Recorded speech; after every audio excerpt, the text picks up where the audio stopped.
Since this problem starts inside Rivers State, I've always known that Tinubu's hand is inside. In fact, if there is any one person that does not want that crisis to end, na Tinubu. Well, leave that. Leave that. Forget that way. You say you call them, say they come, they talk. He give them say what they must do for peace to return. Fubara implemented all. Wike and his camp did not implement their own. They left their cases in court. Not before Fubara would they commissioners that resigned on their own. Fubara called them back and swore them in, following president order.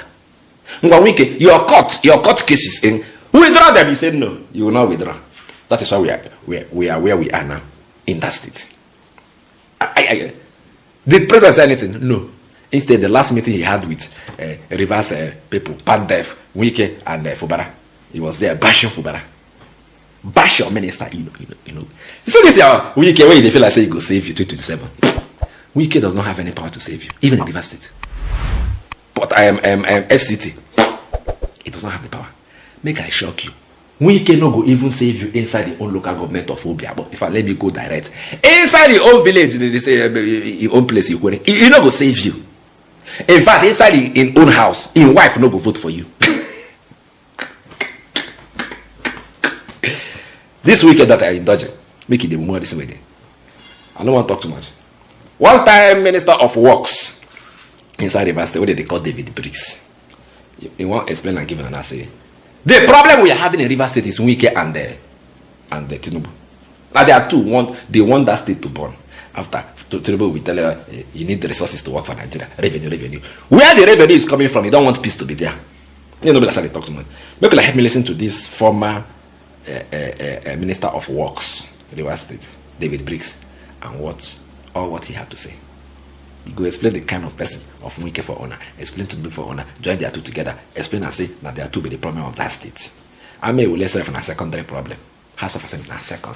Now these two they orchestrate every problem in that state. But now watch. We'll meet in the comment section. I'm gonna watch. I recall very vividly, if Nigerian population has not forgotten, that I did grant an interview to AIT sometime November 2023, when Mr. President was to intervene in the crisis of Rivers State. And I did mention to them that I am not expecting anything positive. And today I still hold that view. I said so then, and I still maintain it now, because Mr. President and the President Minister of the Federal Capital Territory shares a lot of commonalities, both in attitude, in character, and in operation. They are both politically very rascally. They have an insatiability in terms of accumulation of wealth, and also have an unlimited ambition of manipulating and indeed controlling humans. But one thing they also share that is interesting, that both of them fears a lot. They all fear. They fear a lot. When once they are so confronted. Else, how will Mr. President say that SIM disobeyed the 8-point agenda, if not for these commonalities I have mentioned? I did mention it. I did reveal to Nigerians after the visit that I was there, that Mr. President said everything that SIM need to do as governor. And when Abega Mesmaka asked the question, his reply tells us that it was already by us, that the invitation was to give us a smiling and polite insult. But one thing he said very clearly is that these 27 lawmakers have crossed the Red Sea and they can never come back. But the meeting started with condemnation of the governor. This is an insult to democracy. This is a disgrace to democracy. And these are exact words of the Supreme Court judges. So there is a link, and something is fundamentally wrong. That those 27 lawmakers that he also said have defected and cannot cross the Red Sea come back to say that they are no longer defecting. And Mr. President is clapping his hand for them. Those who, the commissioners that abandoned him, SIM, reappoints them and swear them in. Mr. President says SIM never respected the decision. Salaries were paid to the House of Assembly members at that time. Same has not responded. Same went and withdrew all the cases. Whereas behind it, I'm sure, Mr. President, encouraged the pro-Wike assembly members not to withdraw their cases. That is the case with which they are punishing Rivers State now. So who is fooling who? Who is fooling who?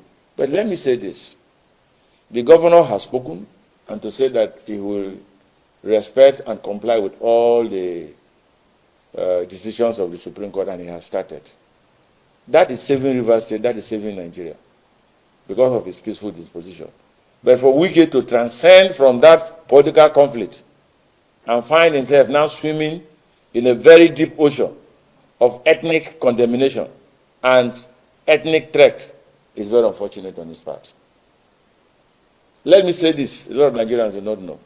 What we say is that it's Jonathan and his wife, a Ejiofor, that made him president. It's Ejiofor that made him local government chairman. When he was first elected to be the candidate of the PDP, PDP National wrote to Rivers State that he is not their candidate.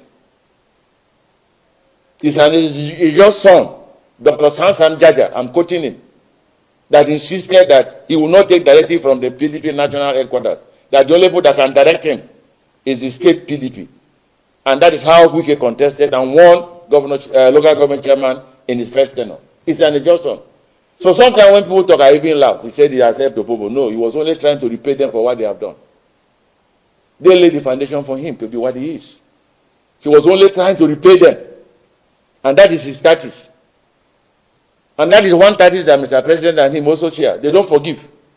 They have the spirit of revengeance. We can never forget that experience. Then the last experience has to do with the issue of the presidential ambition he had, and he failed. So his vow is to revenge on PDP, and PDP will never know peace for that. And that is one attribute of Mr. President. So we must know this. But above all, I must say, and that will interest Nigerians, is the fact that Mr. President plays the politics of divide and rule. When he was governor of Lagos State, all the local government has 2 leaders at a particular time. So that way he controlled the reality of the two. He will appear to be working with him. He will appear to be working with. That is it. The current problem in Lagos State House of Assembly exactly is his handwork. I know we know this in politics. It's divide and rule. It's time for him to divide loyalty of APC in Lagos so that at the end of the day, he's in control.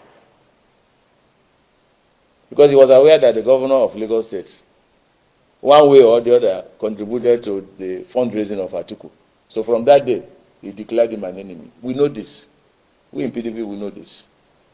And so it's time for him to say that this man cannot be 100% trusted and be loyal, so he's doing that. So what I'm saying in essence is that Mr. President has created a problem in Rivers State with his political tactics of divide and rule. Wike, as in his own turn, now dived himself to ethnic threat, ethnic harassment that can swallow him any day, anytime.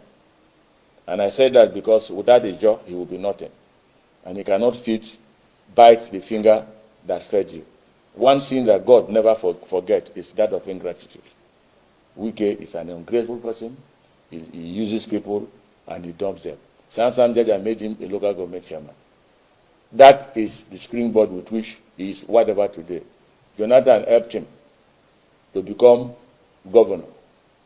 Governor. That is the springboard with which he is now working as a minister. Jonathan appointed him a minister for the first time as a German. That popularized him and gave him the spread in Nigeria. So for him to now say that these people are minorities of minority, they are useless, they cannot win election, I believe that he has 48 hours to rescind that. Else some of us will be forced, not minding the barriers and not minding the fact that some of us also have the DNA of being equated. We will be able to let him know. But Nigerians should know that the character The personality that Wike has so far exhibited does not represent an average riversman. For over a decade, this has been the birthplace of innovation. Innocent Vehicles is a testament to resilience, employing international best practices to create more than just a car. Every vehicle here tells a story of durability, fuel economy and safety. Crafted with the African spirit, the Nigerian heart. These vehicles surrounding me embody the unique concept of regionalization, each one designed to cater to the tastes and preferences of our people. From the streets in Nigeria to the terrains of the Sahara, these vehicles are designed for our roads, for our people. This is more than a vehicle. It's a symbol of our progress, our resilience, our collective success story. Your feedback drives us to continuously innovate and improve. Innocent Vehicle, the pride of African roads.